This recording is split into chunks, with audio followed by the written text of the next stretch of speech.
আসসালামু আলাইকুম। নির্বাচন ভিডি নিউজে আপনাদের স্বাগতম। রয়েছে পদত্যাগ করে নির্বাচন করার ঘোষণা দিলেন আসিফ মাহমুদ। এছাড়াও রয়েছে সুষ্ঠু নির্বাচনে রাষ্ট্রপতির আশ্বাস, বিকেলে সিইসির ভাষণ রেকর্ড। এছাড়া রয়েছে আরও আগামীকাল সন্ধ্যায় জাতীয় নির্বাচনের তফসিল ঘোষণা। বিস্তারিত রয়েছে। প্রথমেই পদত্যাগ করে নির্বাচন করার ঘোষণা দিলেন আসিফ মাহমুদ। স্থানীয় সরকার, পল্লী উন্নয়ন ও সমবায় মন্ত্রণালয় এবং যুব ও ক্রীড়া মন্ত্রণালয়ের উপদেষ্টা আসিফ মাহমুদ সজীব ভুঁইয়া বুধবার 10 ডিসেম্বর সচিবালয়ের স্থানীয় সরকার বিভাগের সম্মেলন কক্ষে জরুরি প্রেস ব্রিফিংয়ে নিজের পদত্যাগ করে নির্বাচন করার ঘোষণা দিয়েছেন। সংবাদ সম্মেলনে তিনি বলেন, আমি নির্বাচন করব, কিন্তু কোন দল থেকে করব সেটা পরবর্তীতে জানানো হবে। পদত্যাগপত্র বিষয়ে জানতে চাওয়া হলে তিনি বলেন, সেই বিষয়ে প্রধান উপদেষ্টার প্রেস উইং থেকে জানানো হবে। সংবাদ সম্মেলনে তার উপদেষ্টা থাকার সময়কালে করা সব উন্নয়নমূলক কাজ তুলে ধরেন। জানিয়ে দিব এদিকে সুষ্ঠু নির্বাচনে রাষ্ট্রপতির আশ্বাস, বিকেলে সিইসির ভাষণ রেকর্ড।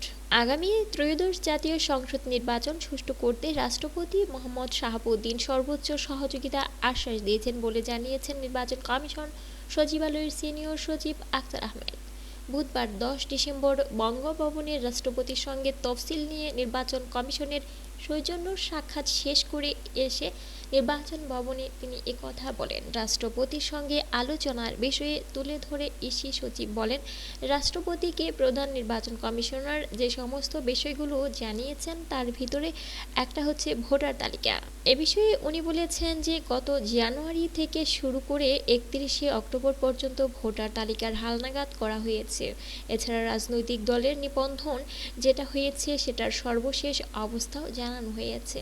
তিনি আরও বলেন, দুটো ভোট একই দিনে হওয়ায় জাতীয় সংসদ নির্বাচন এবং গণভোট কিভাবে আমরা করব, ব্যালট পেপারগুলো কিভাবে তৈরি করা হচ্ছে, ব্যালট পেপারগুলোর রং কী হবে ও ব্যালট পেপার কিভাবে একজন ভোটারকে দেওয়া হবে, এ সকল বিষয়ে রাষ্ট্রপতি জানতে চেয়েছেন।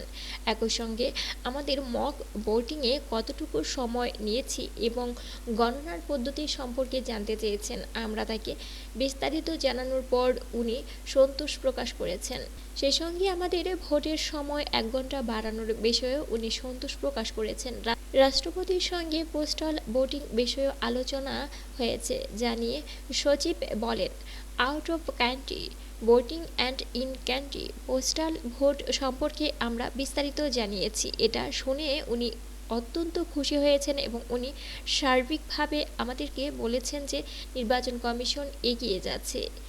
একটা ভালো, সুষ্ঠু এবং অর্থবহ নির্বাচনের জন্য যতটুকু সাহায্য, সহযোগিতা এবং সহানুভূতি ওনার দিক থেকে প্রয়োজন উনি তার থেকে বেশি ছাড়া কম দিবেন না। এ সময় তফসিল কখন ঘোষণা হবে জানতে চাইলে তিনি বলেন, আজকে বিকেল 4টার সময় প্রধান নির্বাচন কমিশনারের ভাষণ রেকর্ড করা হবে। এখন সম্ভবত সিইসি নির্বাচন কমিশনারদের সঙ্গে বসে সার্বিক বিষয়টা নিয়ে আলোচনা করে তফসিলটা তখন ঘোষণা করবেন। এটা সম্পর্কে সিদ্ধান্ত নেবেন। কাজেই যখনই আমি সিদ্ধান্তটা জানতে পারবো আমি আবার আপনাদের সামনে এসে সেটা বলে যাব। জানিয়ে দিব এদিকে আগামীকাল সন্ধ্যায় জাতীয় নির্বাচনের তফসিল ঘোষণা। ত্রয়োদশ জাতীয় সংসদ নির্বাচন ও গণভোটের তফসিল বৃহস্পতিবার 11 ডিসেম্বর সন্ধ্যা 6টায় ঘোষণা করা হবে বলে জানিয়েছেন নির্বাচন কমিশনের ইসি সিনিয়র সচিব আখতার আহমেদ। বুধবার 10 ডিসেম্বর বিকেল 4টায় আগারগাঁও নির্বাচন ভবনে বাংলাদেশ টেলিভিশন, বিটিভি ও বাংলাদেশ বেতারে প্রচারের জন্য তফসিল ঘোষণার ভাষণ রেকর্ড করেন প্রধান নির্বাচন commissioner EC am Nasir Uddin. ভাষণ রেকর্ডের পর ইসির কক্ষে কমিশনারদের সঙ্গে বৈঠক অনুষ্ঠিত হয়। বৈঠক শেষে সাংবাদিকদের ইসি সচিব জানান, আগামীকাল সন্ধ্যা 6টায় বিটিভি ও বেতারে সিইসির রেকর্ড করা ভাষণ প্রচারের মাধ্যমে আনুষ্ঠানিকভাবে তফসিল ঘোষণা করা হবে। আদালতের রায়ের প্রসঙ্গে সচিব বলেন, আমরা এখনও আদালতের রায় পাইনি। আপাতত কমিশনের গেজেট 300 আসনের তফসিল ঘোষণা করা হবে।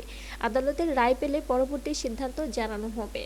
এ ছিল সুপ্রিয় বন্ধুরা আমাদের নির্বাচন ভিডি নিউজের এই মুহূর্তের গরম খবর। পরবর্তীতে আরও আপডেট পেতে চ্যানেলটি সাবস্ক্রাইব করবেন আর বেল বাটনে ক্লিক করে রাখবেন সকল ভিডিওর আপডেট সবার আগে পাওয়ার জন্য।